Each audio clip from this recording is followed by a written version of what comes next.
Hello, everybody. This is Chuck Everson, and welcome to the Big East Rewind. And my co-host today, as always, is the stupendous, sensational, spectacular Sonny Spera.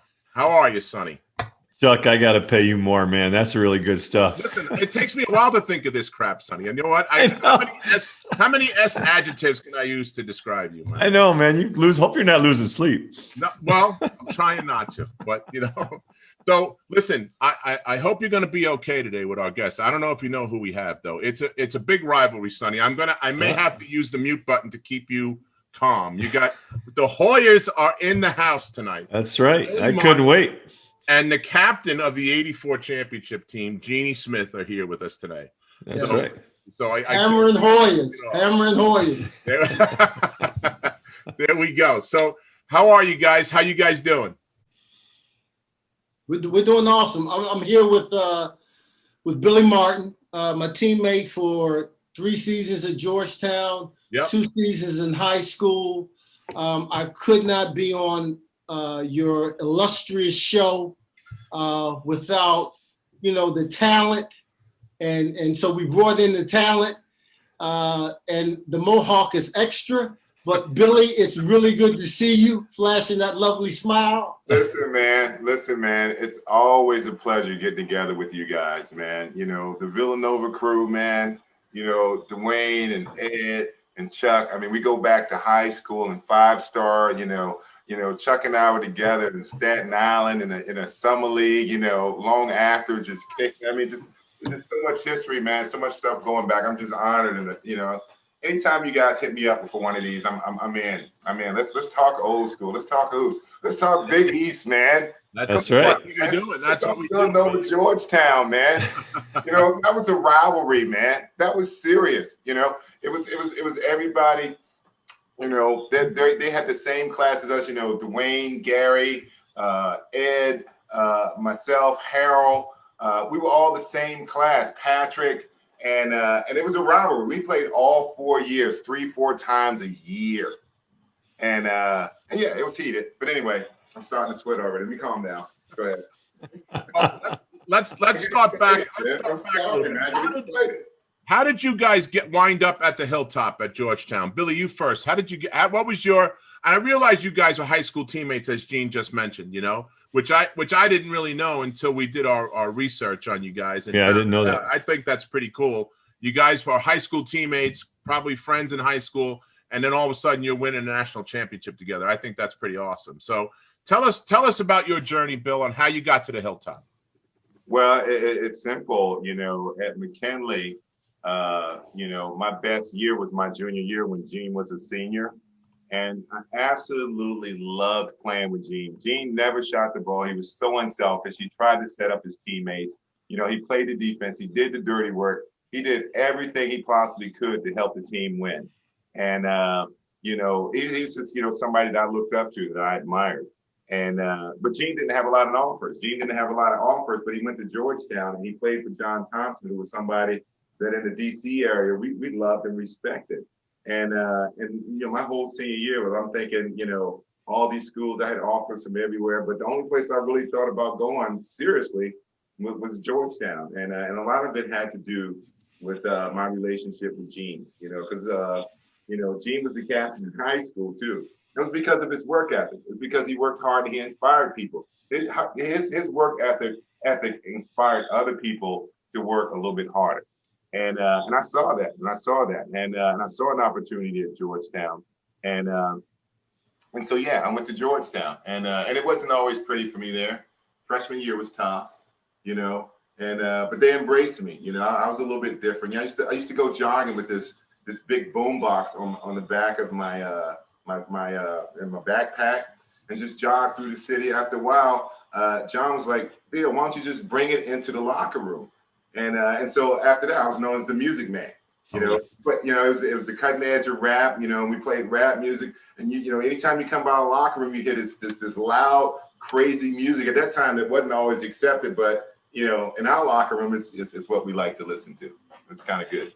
Gene, take us through your journey to the Hilltop, to Georgetown.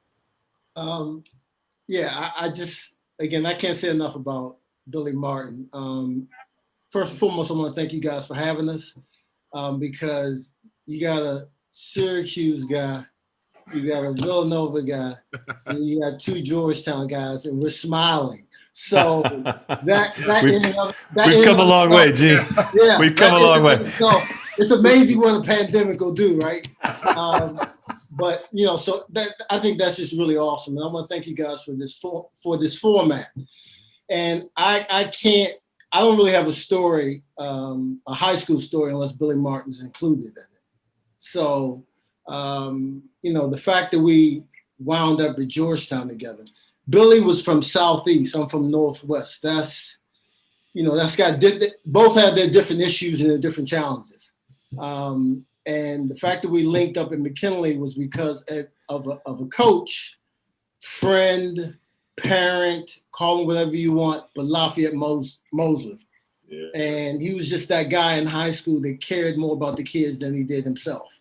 And he loved the game. So Billy was his I don't want to call him a project because He's trying to bring me out of the woods, man.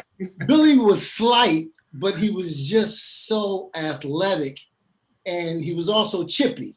So you combine all that, that's hard to deal with. And we were good in high school, but not good enough.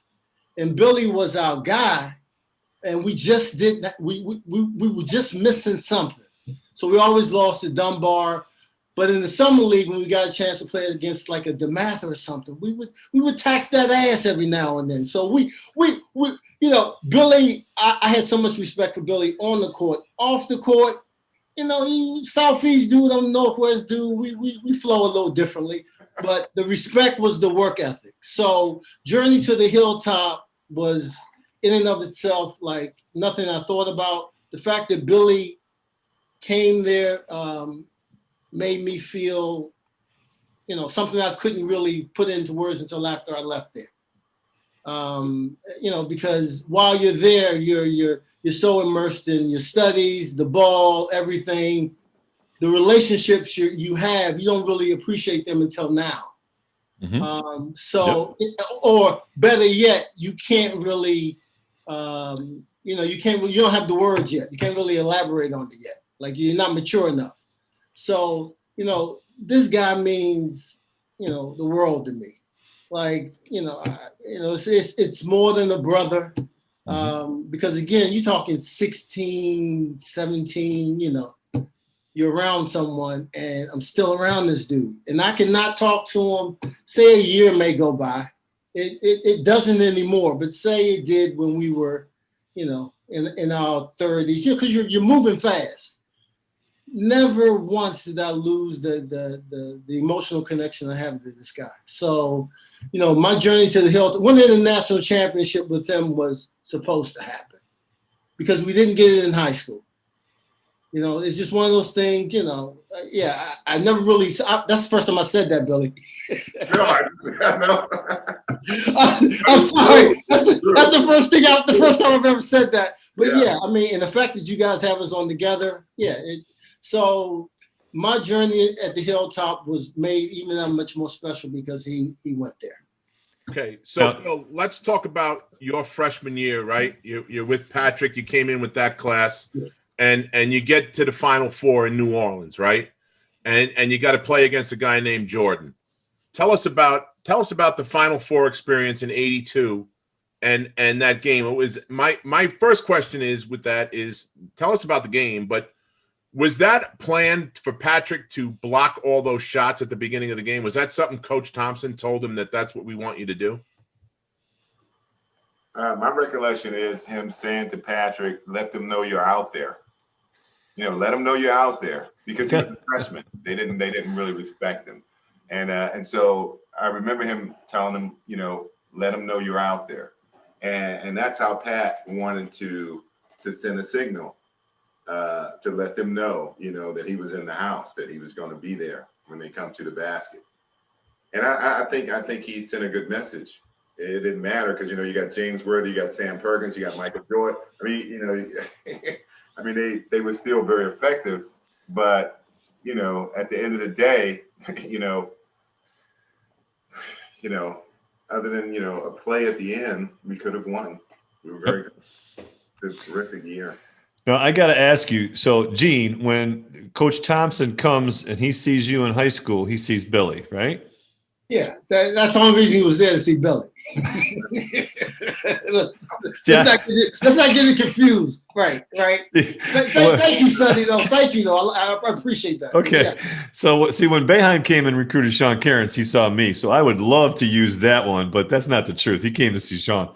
So when he's getting, you know, and you're interested and you say Georgetown, right? And so you're saying he's already seen Billy. You didn't feel in any way, hey, I'm getting Gene because, you know, Billy's a package, but that's a pretty nice two for one. I think any coach in the country would take that. We have no visions of illusions or grant. Big John was shrewd, and you know, maybe he saw the way Billy and I interacted on the court.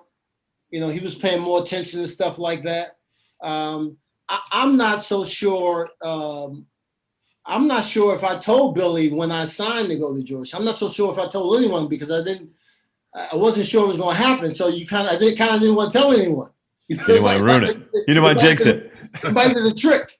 But Sean Cairns, you mentioned Sean Cairns. Yeah. That's the guy who had the jumper in the '84 championship game?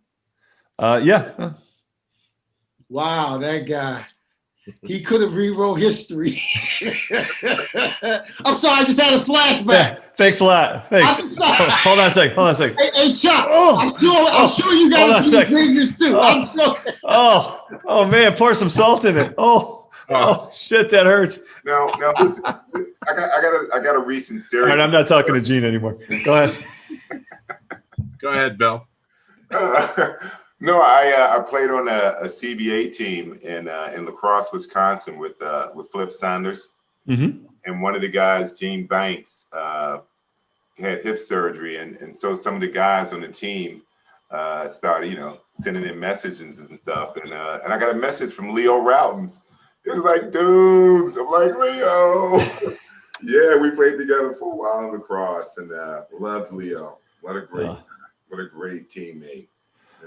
That's great, Billy. I got to ask you. So you're coming in, right? And Patrick is coming in. So, right, that's was a marquee recruit in the East Coast, let alone just Georgetown, right?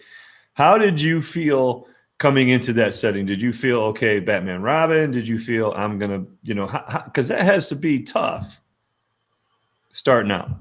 Well, it was, but it wasn't. Just simply because, you know. I knew that, you know, I had, you know, a lot of ability, a lot of desire, mm-hmm. but I didn't really have the skills for the position or the physique. But and so it was a little bit intimidating because I didn't know where I was going to fit. And so my whole focus when I went to Georgetown was, man, I'm just going to bust my tail and see where the chips fall. Mm-hmm.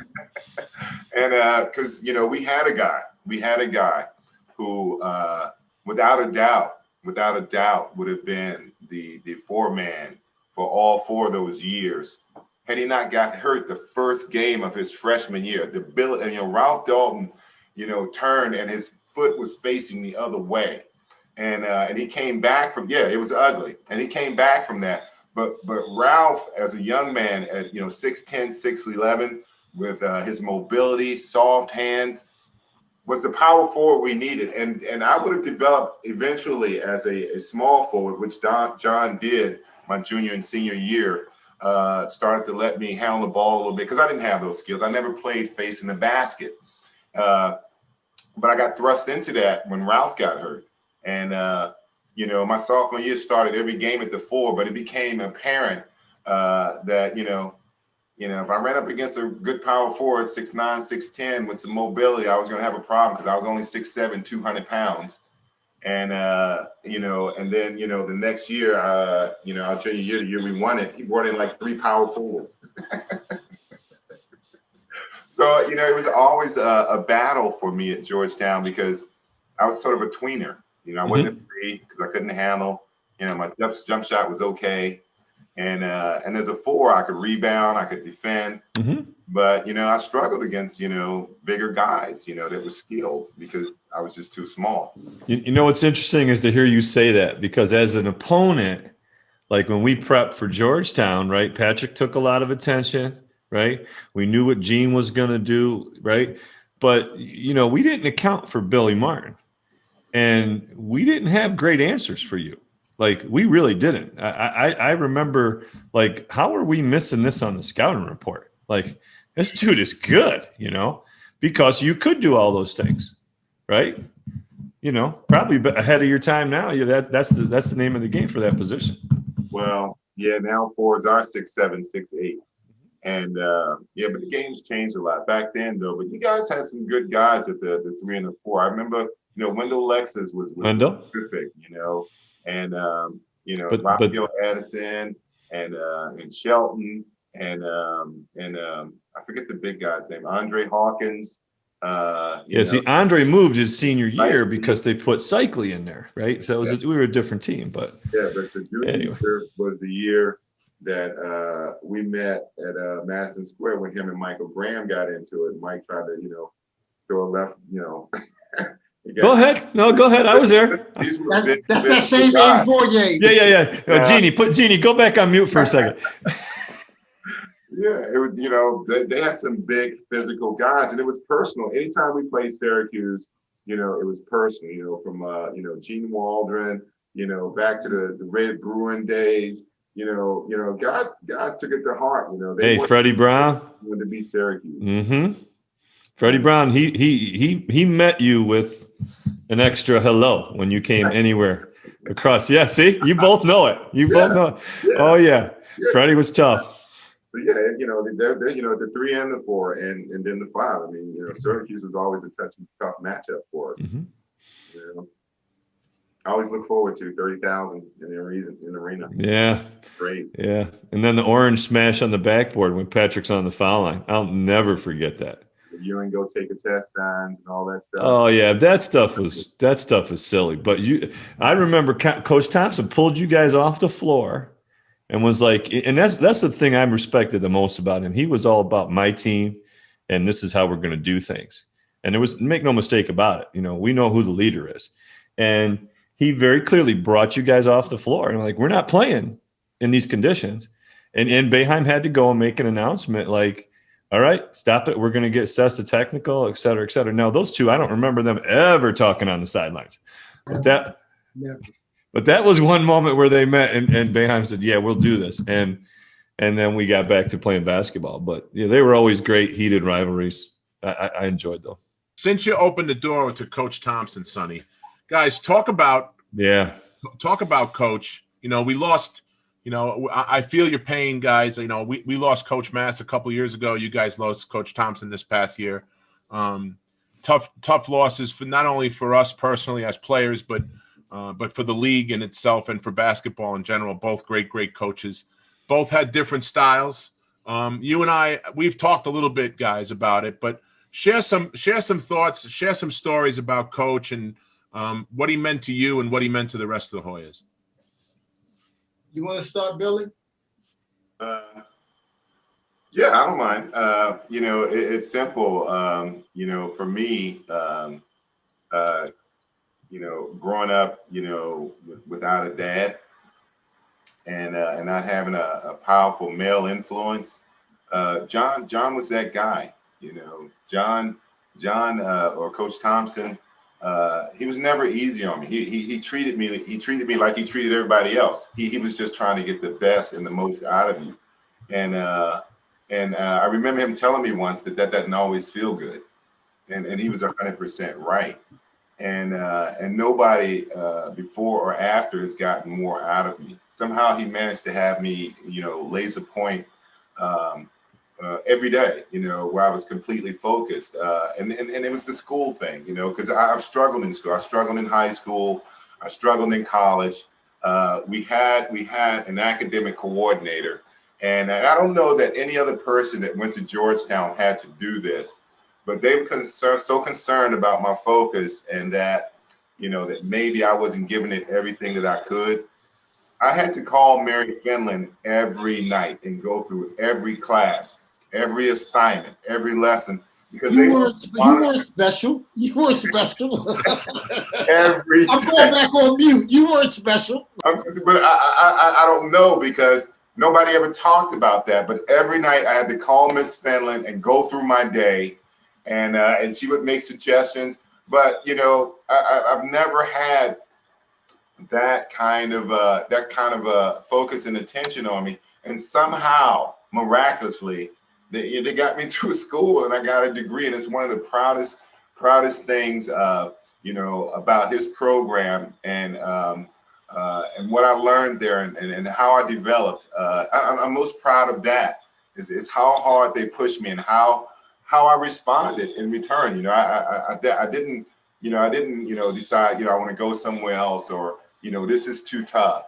I stuck it out. And in the end, my junior year was the toughest year of my 4 years, but my senior year was such a cakewalk. I mean, I don't know that John said a crossword to me the whole year. It was all compliments and what's going to happen in the future. We talked about investing and finance and all this other stuff, and not a criticism all years. It was just great. The way he related to people, the way he motivated people, the way he could push buttons. And it wasn't just the athletes. I remember one of the new managers came, and he just wanted to see, how far he could push this kid. So he told him, go outside and get the sky hook. And the guy went out, and he came back, and he's like, well, who do I need to talk to? Where do I get the sky hook? He's like, just go in the trainer's room and ask him to get for the sky hook. Anyway, the guy's running back and forth. And there's no such thing as a sky hook. I mean, he just did it to see how motivated this guy. People would take off running, but he would push the managers, the coaches, the administration. He just managed to push certain buttons to get a little bit more out of people. And that was one of his gifts. And I've been reading this book, and he got it from his dad.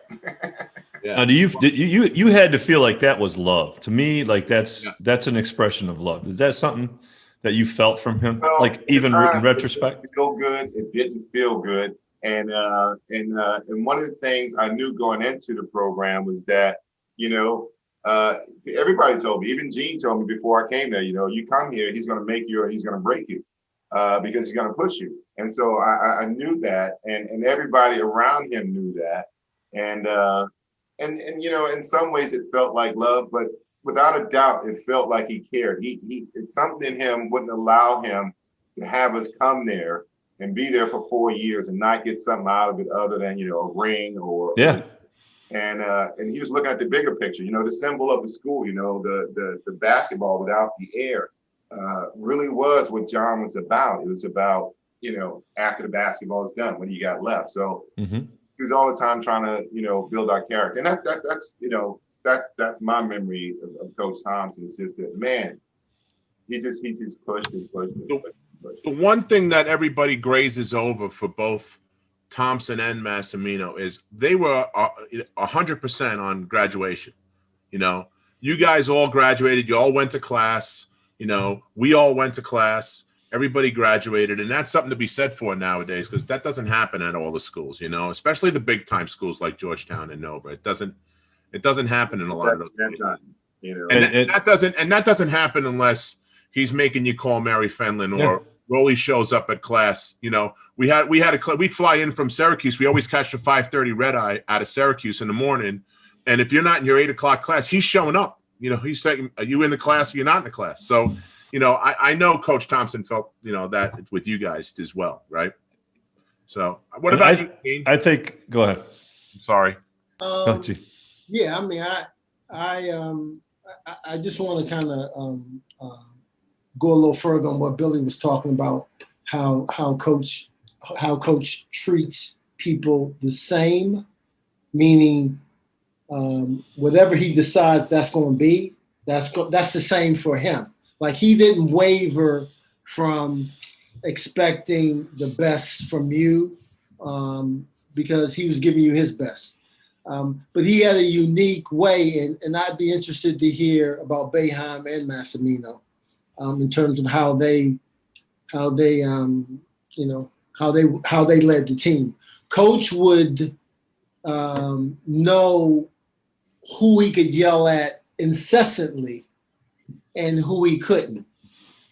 He would also know, obviously, the flip side, that who could take it and who couldn't. So if he figured out you couldn't take it, you're done. You know, because he's coming for you. And if you happen to be one of the better players on the team, the option of not taking it just were not, you know what I mean? And to Billy's point, his senior year, he wasn't getting anything but pleasantries, you know, but if you're a head case and you can ball, you're still going to get it from him. So he was consistent in that, and that's all you could ask for. And no matter whether he liked you or not, if you produced, and where you produced was in practice, that's how you got to play. Like he wasn't picking them. He knew who the best players on the team, but if somebody outplayed you in practice that day, they're going to get a chance to do it in the game. Now, if you got a chance to do it in the game and you flubbed, hey, baby, you had your shot. Yeah, right. So, I mean, for me, he was the realest. You know, that's how I wanted to be evaluated. That's how I wanted to be treated. And quite frankly, that's how I tend to treat other people. Like, I mean, he had that much of an impact. Now, obviously, I'm not a clone of Big John, but a lot of his practices and teachings have very little to do with basketball, as Billy said. So, go ahead, Sonny. No, I want to go there because I'm glad you went there. My question was going to be, as an African-American coach, there wasn't a lot of them, and as a predominantly African-American program, did he ever like talk to you about the the social ramifications of some of the things that you guys were dealing with as a unit or as a core, like beyond basketball, but in real society as college educated, college graduates, et cetera? I know that was important, but I just think you can sense it was just in his DNA. Was that part of the lessons? So Billy and I were together 3 of the 4 years. Mm-hmm. So we pretty much experienced the same deal. But 85 and on was a different experience because what was happening in 79, 80 or 80, 81 was we were kind of like a blip on the screen. So, there wasn't any real conversation or pushback but being from DC, having a lot of DC players, and just the way he taught the game, we were having conversations that had nothing to do with basketball. Right. Had to do with being a black man in DC. Yeah, they were higher level. I'd be interested. I always wanted to know, and Billy and I have never talked about, how was it in 85? Because 85, you guys were like, you had a target on your back. Oh, yeah. Mm-hmm. So were the conversations elevated from your freshman year to your senior year, Billy? By the time I was a senior, and Pat was a senior, David and Reggie were sophomores and juniors, and Michael. They had 3, 4 or 4 years under their belt. We knew what we had to do, and the pressure was off. We won the national championship. We just wanted to do it again, and it was easy because we were all veterans. I was a senior, Pat was a senior. You had juniors. Reggie might have been the youngest, and then Michael. Well, Michael wasn't there, but Michael Jackson was also a junior. Mm-hmm. We were a pretty experienced team, and we knew. But do you feel like he was talking to you guys more about being responsible citizens, more about what was going on in the world? He was, and I don't know what he's talking to other guys about, but to me, in my senior year, it immediately went to, what I'm going to be doing afterwards, and how I felt about the draft, and if I get drafted, what am I going to do? And but he set me up. He hooked me up with with an agent and pro serve. And he was talking about the future. You know what I'm saying? I mean, obviously, in the film sessions and all that stuff, we talk basketball. But at the airports, before the games, when hey, Billy, come on over. Anytime and you sit down with him, he's not talking to you. At least he wouldn't talk to me about basketball. And I was shocked because there wasn't a lot of that before. Always before there was something he was trying to get me to do better and smarter and harder. But my senior year, it just went to listen, what are you gonna be doing after this? And we talked about a bunch of stuff. And I was so thankful that he finally saw me as a person and tried to elevate my thinking to get me ready for what I was about to deal with when I left. And that's what it was, my senior. That's what 85 was. And I think some pressure was off of him because he finally got what he wanted. He wanted 2 or 3 or 4, and I'm sure. Yeah.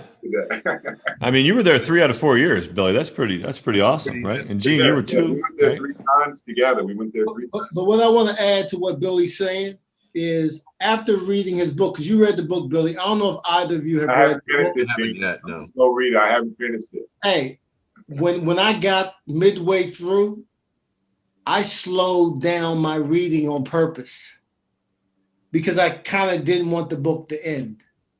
That's how deep it got for me. But what I wanted to touch on was, after reading the book, fellas, like, I understood a little bit more about what he was doing. Mm-hmm. I can't say, again, I didn't totally grasp the impact of Georgetown basketball on Black America until I lived in New York. Mm-hmm. Right. And that's where, yeah, exactly. The way the New York people responded, I say Billy Martin in New York. The starter jackets, Yeah. the gear, the Hoya sneakers, the gray and blue Hoya sneakers. So again, so you go, full circle in your head, and I read the book, and in the book, as Billy mentioned, he got it from his dad. His dad said to him, study white people. He wasn't saying go around and individually pick up white people's habits. He was saying the system, the blueprint, how the world is run. Mm-hmm. Like, because we're not in those positions, we're not controlling those mechanisms right now. So learn. First chapter. That's great. Yeah, learn what is going on. And I was like, so that's what he was talking about. He was playing chess. Everybody's playing checkers. So, so it was never. And one thing I know that it instilled in me, and I was able finally to put it into words, because I this is how I treat my sons. The victim shit, save it for somebody else. Right. Save it for somebody else. So, you call it father figure, you call it strong male role model. I call it common sense. Like, this is the world we live in. You got your 4 years, right? You got that might be your 15 seconds of fame. Now, there's some people here, it's a little bit different. It might not be that different for you. I mean, Billy got drafted in the 2nd round to the Pacers. I got drafted in the 5th round when they had 20 rounds and anybody could get drafted. We both go to Indiana, but when I go, obviously Billy's a senior. He told me, just go there and get cut. Just go there, get that little $500, get cut, and come on back home. That's brutally honest. Meanwhile, I found out from Billy, he telling them, you watch, he gonna make it. You watch, he gonna. That's Big John. That's the psychology of it, right, Gene? He's trying to make you think that, oh, I'm going to prove him wrong. I'm going to go out and make the team. That worked for me. Yeah. Oh yeah, because he knew what buttons to push. Let me tell you something. He was ahead of his time with that stuff, man. Yeah. Massimino was good at that too. He knew exactly what buttons to push on what guys, and what made Ed go didn't make Chuck go, didn't make Dwayne go. You know what I mean? It was different things like that. And that's incredible that you just said that, because I don't think he gets enough credit for being a guy that's ahead of his time like that. I really don't. And, it wasn't until he passed away that everybody started saying, oh, yes, he was like this or he was like that. And it's a shame that the guy has to pass away before everybody starts to realize how really good he was. That became part of their consciousness all of a sudden. Yeah. Right. Yeah. It was no matter color issue. It was really like this, his intelligence and his foresight and his just being ahead of his time. That's a perfect description.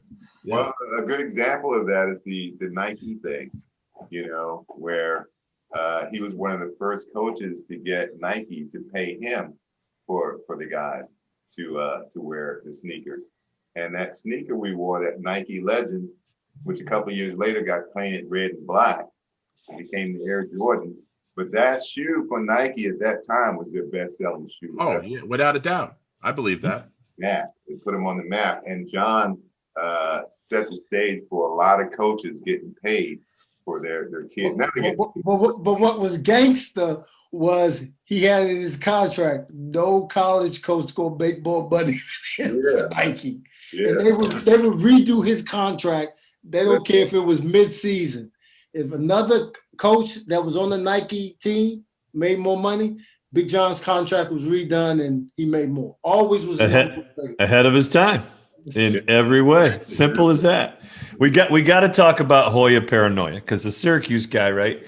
That whole thing, right? That whole Hoya Paranoia. I remember people were like, "What's that? We don't even know what a Hoya is." Blah blah blah blah. It was like that was the buzz, right? Talk about that. Was that discussed by you guys, or was that just, hey, we are who we are, and we'll let the public deal with it their own way? Talk about that. Well, at least from my experience, for a lot of reasons, John wanted to protect us, because the media was ruthless. They would take brutal that you'd say and just hound you all the time. And so he made it so they didn't have access to us, freely. And then there were certain things that we could talk about and that we couldn't. And then he kept us away. When we travel on the road, if the game was in Syracuse, well, we were somewhere else in New York, in Rye or somewhere, and then we'd come to the game. If we're the games in New Orleans, well, we're in Biloxi, Mississippi. He kept us away. I remember after the national championship game, we went back to the hotel and laughed at some stuff. And then we grabbed some McDonald's on the way. And the next day we were back in school. He set the stage. He was trying to protect us, but on the outside, it looked like he was being paranoid. And he did that for a lot of good reasons. Because, when I look back at some of the articles, and, I went through some of them. I knowing I was going to be on this podcast, I'm like, let me go through some of this stuff. Anyway, but they would twist stuff. Sure they would. Yeah. And just make up stuff. He wanted to keep us from that.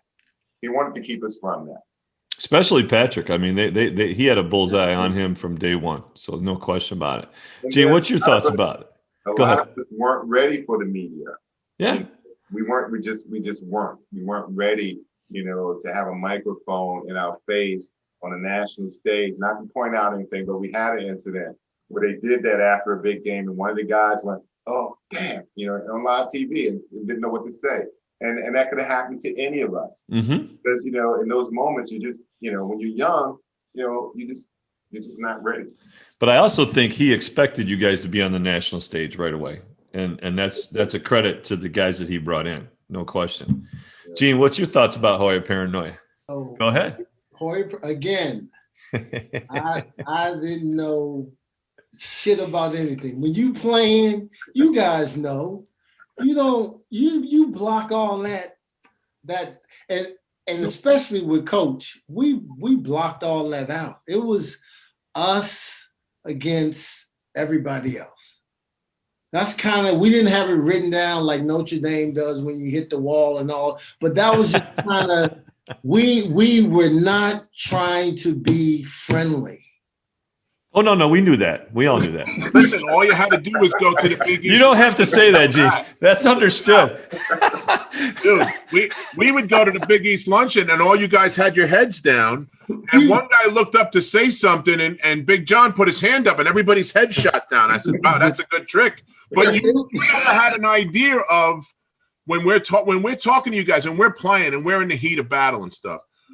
I'm going to be real with both of you guys. I thought you guys were all jerks. I could. Then I get to meet Gene. I get to meet Billy and Michael and Reggie and Patrick, and I'm going, what the hell? These guys are all great guys. What the heck is going on? We're sitting here laughing, and meanwhile, you were despised by everybody in the league. So okay, I'm going to try to answer your question, Sonny, because I did not know this until after reading this book. Sure. And the Hoya Paranoia was, and as I understood it in the book I just read, came from when Big John was in the 5th grade, and his teacher said to his mother, he is going to have to repeat a grade. And his mother was a teacher. She couldn't find employment, so she wound up doing houses, being a maid. When the teacher told her that, the mother said, thank you. During that time, that 6th grade, when he got to the 6th grade, that class was graduating. He wasn't graduating. The teacher would always send them to the store when they were doing the graduation exercises. When he got older, he remembered that, and he made himself a promise he would never put one of his players' business in the media under any circumstances. That's beautiful. So I'm like, that's it? You mean we're fighting and scratching and cursing and doing everything vile? And that's the story? That's where it comes from. That's a beautiful story. That is good. Yeah, I did see that. So, guys, but we embraced it clearly. Oh, yeah. Yeah. But if you know anything about the 79, 80 team and the 78, those dudes they used to call McDonough, Billy, I didn't know this. Bebe used to call McDonough the dog house. Gene, I don't know if you know this, but the first college basketball game I saw was at McDonough Arena with Bay Day, and they were playing Detroit with Terry Tyler, and Long and Craig and Bebe and I forget Martin, the big guy, Skates, and they were physical. I mean, this wasn't pretty, man. I mean, these guys were, it was a different time then, Gene. But it was physical. I was like, I was a little taken aback by how physical it was. So clearly they were recruiting Billy, because I never went to a Georgetown game of high school. Well, they didn't know who I was. The guy that somebody knew. Yeah, Big John knew. Big John knew. I was in like 9th grade or something then. I don't care. Big John knew. Hey, statute of limitations are up. They can't come get you. Don't worry. Yeah, right. Don't worry. We're not going to talk about closing Manly Fieldhouse either, okay? So we're gonna skip that chapter. But we're going to talk about the '85 championship game, right? Well, no, I don't know. No. Actually, I have to talk about. Let's talk about some of your opponents, right? Talk about some of the matchups and the players that you thought were just the toughest guys, and also some of the toughest teams that you guys face. Who were some of the toughest one-on-one matchups? So that's the conclusion of part 1 of the Big East Rewind with Hoya legends Gene Smith and Billy Martin. In part 2, we will have Gene and Billy back, and they will discuss all about Hoya Paranoia and the great John Thompson and what he meant to them both. Stay tuned for part 2 of the Big East Rewind.